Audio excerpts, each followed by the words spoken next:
Pessoal, a paz do Senhor para todos, amém? Uma boa tarde, boa noite, bom dia para você que vai estar ouvindo essa palavra do Senhor. Tem uma palavra de Deus aqui e eu gostaria nessa madrugada deixar uma palavra e o tema será sobre as 10 provas que Deus quer fazer você prosperar. Né? Há quem diga por aí que os cristãos foram predestinados à pobreza, né? E não é da vontade de Deus que nós sejamos prósperos, abundantes, ricos, muitas vezes milionários. Tivemos muitas pessoas na Bíblia Sagrada, pessoas ricas, como o patriarca Abraão, Isaac, Jacó, Jó, né? Até o próprio José de Arimateia, que enterrou Jesus ali, né? Que sepultou Jesus, era um homem rico. Né? Jesus precisava de um sepulcro novo e tinha aquele homem ali, enfim. Eu vou mostrar para vocês biblicamente que é da vontade de Deus que os seus servos prosperem, né? Que nós possamos progredir com a nossa mentalidade biblicamente, né? Para a glória do Senhor. Primeira prova que Deus quer que a gente prospere está em Salmo 35, versículo de número 27. Olha só, a primeira prova que é da vontade de Deus que você prospere. Olha o que é que a Bíblia diz. Cantem de alegria e regozijo todos os que desejam ver provada a minha inocência e sempre repitam: o Senhor seja engrandecido. Ele tem prazer no bem-estar do seu povo. Salmo 35, versículo 27. Ou seja, Deus tem prazer, né, no bem-estar do seu povo. Isso é bíblico. Salmo de número 35, versículo 27. Olha só a segunda prova que Deus quer que nós prosperamos aqui na terra. A promessa de Deus que você prosperar se você der. Olha só o que é que a Bíblia diz lá em Lucas, capítulo 6, versículo 38. Deem, primeiramente, deem, e lhes será dada uma boa medida calcada, sacudida e transbordante será dada a vocês, né? Pois a medida com que usarem também será usada para medir vocês. Então veja que a segunda prova, que é da vontade de Deus que a gente prospere aqui na terra, é que a gente dê, né? Primeiramente Deus quer que a gente dê, né?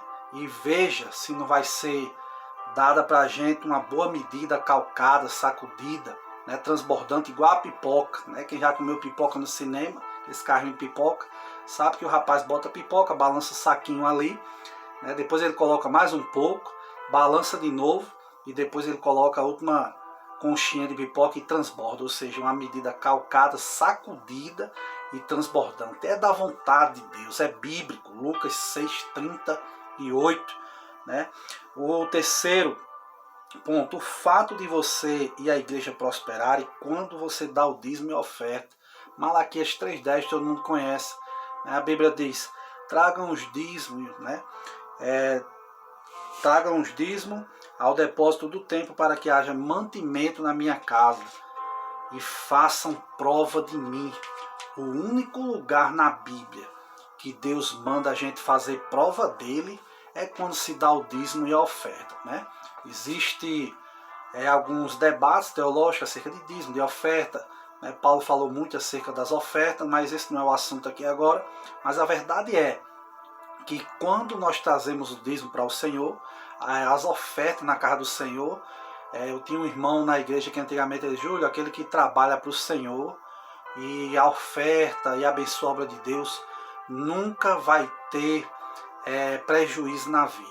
E hoje ele é um homem realmente muito próspero e abundante na obra do Senhor. Realmente, a Bíblia diz que aquele que dá aos pobres empresta para Deus. Olha só que coisa linda, né? Então, é da vontade de Deus sim que os seus servos prosperem. Deus diz: traga, dê o dízimo, dê a oferta e faça a prova de mim para ver se eu não vou abrir as janelas do céu e derramar uma bênção sem medida sobre vocês. Façam isso, façam essa prova de mim. A verdade é que nós temos medo de fazer isso, né? Temos medo de fazer essa prova com Deus. Pegamos o nosso salário, pagamos todas as nossas contas e o que sobrar levamos de ofertinha para a igreja, né? O pior para a igreja. Existe uma história né, da reunião das notas, a nota de 150, né, a nota de 2, e perguntaram a nota de 100, por onde é que você anda? Eu só ando viajando por aí, nos melhores hotéis, e a nota de 50. Eu disse, eu vivo aí pelo shopping, nas pizzarias, nas lojas. E perguntaram a nota de 2 e disse, e você? Eu disse, não, eu vivo por aí, nos pequenos comércios, nas feiras. Eu disse, e as pratinhas? E você, pratinha? Eu disse, não, a gente vive, a gente gosta mesmo de estar na igreja. Essa é a verdade. Quarto ponto, o reino de Deus ter sido prometido com herança. Olha só, não tenha medo, pequeno rebanho, pois foi do agrado do Pai lhe dar o reino. Lucas 12, 32. Existem vários tipos de reino. Existe o reino de Deus. A Bíblia fala do reino dos céus, que é diferente do reino de Deus. A Bíblia fala do reino dos homens aqui na terra. Fala do reino espiritual de Satanás. Então a Bíblia diz que existe o reino de Deus, que é da vontade do agrado de Deus. Quando Deus criou o ser humano, Deus criou o ser humano segundo a sua imagem e semelhança, para dominar, sobre a terra, para dominar sobre os peixes, sobre as aves, sobre os animais. Deus nos deu aqui para desfrutarmos o melhor dessa terra. A verdade é essa, biblicamente falando. E eu estou falando isso não respaldado naquilo que eu tenho ouvido. Eu tenho dito isso naquilo que eu tenho lido durante os anos que eu tenho de cristão. Foram várias leituras de capa a capa para a glória do Senhor, e eu tenho tirado as minhas conclusões acerca disso. Tá certo? Outro ponto interessante. Deus nos dá as coisas boas para que os não cristãos também querem. Ou seja, a Bíblia diz lá em Mateus 6,33, a Bíblia diz, buscai primeiramente o reino de Deus, e o que é que acontece? E as demais coisas vos serão acrescentadas. E que são essas demais coisas? Tem pessoas que param nesse versículo e dizem, buscai primeiro o reino de Deus. Busque o reino de Deus. Vem para a igreja, ore, jejune, se consagre. Mas a Bíblia diz o quê? Que quando se faz isso, acontece o quê? A Bíblia diz que as demais coisas vos serão acrescentadas. Que demais coisas são essas? Vestir, calçar, alimentação, segurança, educação. Ou seja, quando nós priorizamos o reino de Deus, a Bíblia diz que é da vontade de Deus acrescentar demais coisas. Aquilo que nós necessitamos. Não é da vontade do diabo, não, é vontade de Deus. Quando se prioriza o reino de Deus, Deus abençoa os seus servos com as demais coisas que eles precisam. Mateus 6,33. Olha só, ponto 6.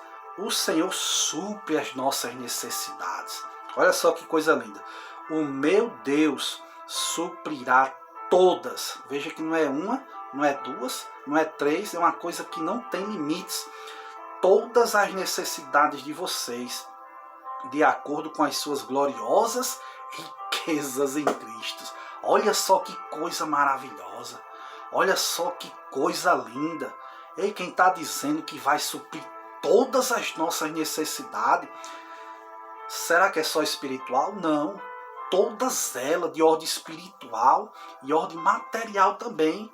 Deus há de suprir todas as nossas necessidades, de acordo com o quê? Com as riquezas dele. Uma coisa uma pessoa chegar para você e dizer, olha, eu vou te ajudar naquilo que você for preciso. Outra coisa é o próprio Deus chegar para a gente e dizer, vou suprir todas as tuas necessidades, de acordo com as suas gloriosas riquezas. Seja, se tivermos doente, Deus nos cura. Se tivermos precisando de dinheiro, Deus manda. Deus, ele é o alfa, é o ômega, é o todo-poderoso, é pão, é água, é a luz do mundo. Deus é tudo em todos. Esse é o Deus que nós servimos. A verdade é essa. Interessante. Olha só, 1 Timóteo, capítulo 6, versículo 17. Que coisa linda. Ordena aos ricos do presente mundo que não sejam arrogantes, nem ponham a sua esperança na incerteza das riquezas, mas em Deus. Que conselho maravilhoso. Que de tudo provê, mais uma vez ele usando aqui, tudo, de tudo Ele nos provê ricamente para a nossa satisfação.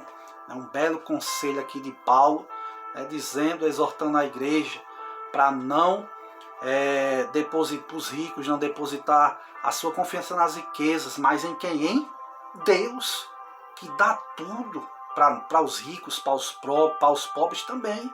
Essa é a verdade, que está escrito na palavra de Deus. Olha só os 7 pontos para a gente adiantar. Deus concede dar-lhe força para você enriquecer, E isso está em Deuteronômio 8:18. Que versículo lindo, maravilhoso aqui, ó. Mas lembre-se do Senhor, o seu Deus, pois é Ele que lhes dá a capacidade de produzir riqueza. Ah, que coisa maravilhosa. Tem tanta gente que diz assim, olha, tudo que eu tenho, eu conquistei, eu consegui com o meu suor, com a força do meu braço, com isso, com aquilo. É verdade, Deus honra o esforço do ser humano, sim. Mas a verdade, querido, se Deus não der saúde para a gente trabalhar, se Deus não der saúde, não der força para você se levantar, se Deus não te der sabedoria para você adquirir riquezas aqui na terra, infelizmente você não sai do lugar, eu não saio do lugar. Quem dá força, a respiração, a saúde para o homem trabalhar e adquirir, conquistar, é Deus. Deuteronômio 8:18. Medita depois nesse versículo. 8:18 de Deuteronômio. Outro ponto. Deus provê meios para nós prosperar. É Deus que provê os meios. Olha só o que a Bíblia diz em Provérbios 8:12. 8:12 de Provérbios. Eu, a sabedoria, moro com a prudência e tenho conhecimento que vem do bom senso. Ou seja, quem provê os meios para adquirirmos tudo aqui na terra é Deus. É Deus que provê tudo. A Bíblia diz, olha para os lírios do campo, olha para as aves dos céus. Eles andam ansiosos? Você já viu passarinho com depressão? Você já viu eles preocupados com o dia da manhã? Não. A Bíblia diz que a gente devemos olhar para tudo isso, que nem mesmo Salomão, em toda a sua riqueza, foi um homem tão poderoso em estatura, em glória, que nem o nosso Deus. Foi Deus que deu tudo. Davi certa vez disse, olha Deus, riquezas e glória vêm de ti. E até o que eu tenho, quando eu dou, já é o Senhor que me dá a condição de... Olha só, Davi reconhecia que o que ele dava já é porque Deus tinha dado a ele. Não é porque ele era bom, não. É porque Deus já tinha dado a ele para ele dar. Olha só, que Deus grandioso, Que glorificado seja o nome do Senhor. Deus ensina a gente ter lucros. Você sabia disso? Vamos ler a palavra. Provérbios 3:3. Que o amor e a fidelidade jamais o abandone. Prende ao redor do pescoço. Aqui começa a gravata. Prende ao redor do pescoço o que? O amor e a fidelidade. Escreve na tábua do teu coração. Amor, fidelidade. E o que é que acontece? Então você terá o favor de Deus e dos homens e boa reputação. Confie no Senhor de todo o teu coração e não se apoie no teu próprio entendimento. Provérbios 3, versículo do 3 ao 5. Que coisa maravilhosa é a palavra de Deus, Que coisa tremenda quando a gente coloca o amor, a fidelidade no nosso pescoço, Escreve na tábua do coração. Confia em Deus, por quê? Porque é Ele que nos dá o favor, um favor imerecido, riqueza, honra, glória, reputação, o bom nome, tudo é Deus que nos dá, saúde, paz, alegria, felicidade. Poderíamos aqui enumerar diversos adjetivos que Deus tem nos proporcionado a cada dia, a cada hora e a cada instante, não é verdade? E em 10º lugar, Deus promete que se você der, você prospera. Veja que não sou eu que estou prometendo, não. é a Bíblia Sagrada. E eu vou te mostrar e vou encerrar essa palavra aqui. Lembrem-se que o que semeia pouco, também colhe pouco. E aquele que semeia com fartura, colhe com fartura. Cada um deu o que determinou em seu coração, não por pesar ou por obrigação. Porque Deus ama aquele que dá com alegria. Segunda carta de Paulo aos Coríntios, capítulo 9, versículos 6, 7 e 8. Né? Então aqui é bíblico. A Bíblia diz, semeie. O que semeia, colherá. Se semeia pouco, se a gente for prestar atenção, se nós tivermos aqui um quintalzinho, às vezes a pessoa num apartamento, plantar um alfacezinho lá no jarrinho, vai dar pouco alface. Por quê? Porque ele só tem aquela quantidade limitada de terra ali para plantar o alfacezinho, coentro, né? Algumas hortazinhas ali. Mas olha o agricultor, o pessoal do agronegócio, né? Nos grandes campos, né? Nos grandes propriedades de terra, como eles plantam muita semente, eles colhem muito, né? Que dá para exportar para outros países, que dá para nutrir a necessidade do país. Né? Então é bíblico. Se semeia pouco, colhe pouco. Mas quando se semeia em abundância, se colhe também em abundância. Então essa é a palavra que eu gostaria de deixar para vocês sobre essas 10 provas que Deus quer que a gente prospere. É bíblico. É bíblico. Deus quer que a gente prospere. Agora Deus quer que também a gente abra mão, porque eu costumo ouvir uma frase certa vez que dizia, olha, quando a gente abre a mão da gente para a obra, para abençoar o próximo, Deus também abre a dele. Só que existe uma diferença. A mão de Deus é bem maior do que a nossa. Deus te abençoe com essa palavra, em nome de Jesus. Se você gostou, dá um like aí, compartilha com alguém, tá certo? Ore por nós, para a glória do Senhor Jesus.